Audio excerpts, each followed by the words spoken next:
Sveiki! Aš pradedu šitą video kaip įvadą apibūdinti ir pamokinti apie neurolingvistinį programavimą, arba kitaip tariant NLP trumpai. Nes tai yra ne metodas, o grupė įrankių, kaip efektyviau mąstyti, kaip suprasti, kaip mūsų protas veikia. Ir suvokti, iš ko susidaro mūsų pasaulėžiūra, mūsų perspektyva ir kaip mes išmokstam dalykus. Nes žinant ir suprantant tai, mes galim įveikti pokyčius, tapti geresnės versijas savęs. Ir yra tiek to, ką papasakot apie NLP, kad negaliu apibūdinti tai net per kelių valandų paskaitos. Tačiau aš skirsiu sekančius videos apibūdint, kaip suprasti ne tik kaip mūsų protas veikia ir apie save, bet ir pasidalinti technikas ir mintis, metodus, kaip galėt pakeisti dalykus savyje.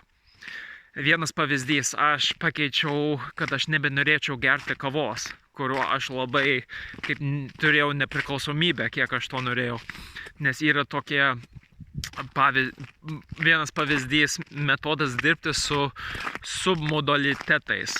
Tai kaip mes sukuriam vaizdinius savo galvoje, to, ko mes norim arba nenorim, ir galėt pakeisti tą, tarsi tai būtų ekranas ir galėt pakeisti spalvą arba ryškumą, arba patraukti tą vaizdą nuo čia iki šičia ir jau kitaip tai pakeičia, kaip mes jaučiamės apie tai.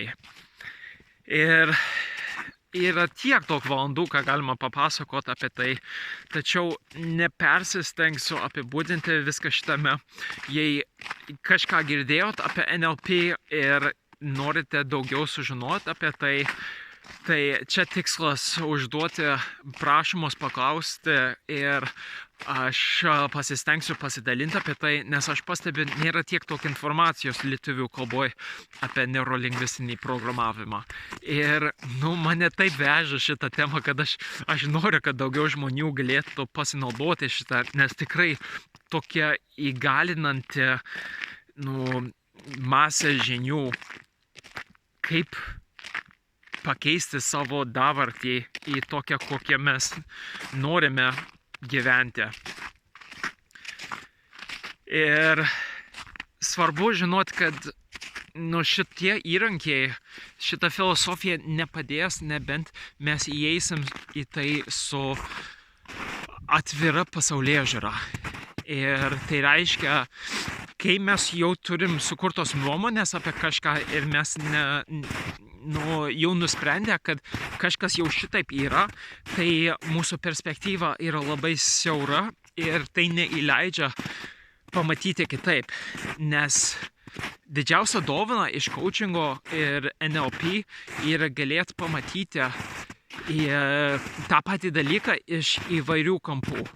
Taip pat kaip negali pilnai įvertinti, kur gyveni, nebent išvažiuoja iš kur gyveni, kad galėt pamatyti iš vidaus ir iš lauko. Tai čia yra grupė įrankių, bet ir žinių, kaip suprasti savo nuomonės, iš ko jie susidaro, iš kur atsiranda mūsų įsitikinimai, kaip galėt labai efektyviai keisti mūsų įsitikinimus vien pažiūrint iš įvairių kampų, panašiai kaip coachingas kaip įrankis. Todėl coachingas ir NLP labai dažnai kartu einas. Ir jeigu turite kažkokių norų šitos temos, tai prašau, užduokite klausimus ir laukite daugiau apie NLP išgirsti.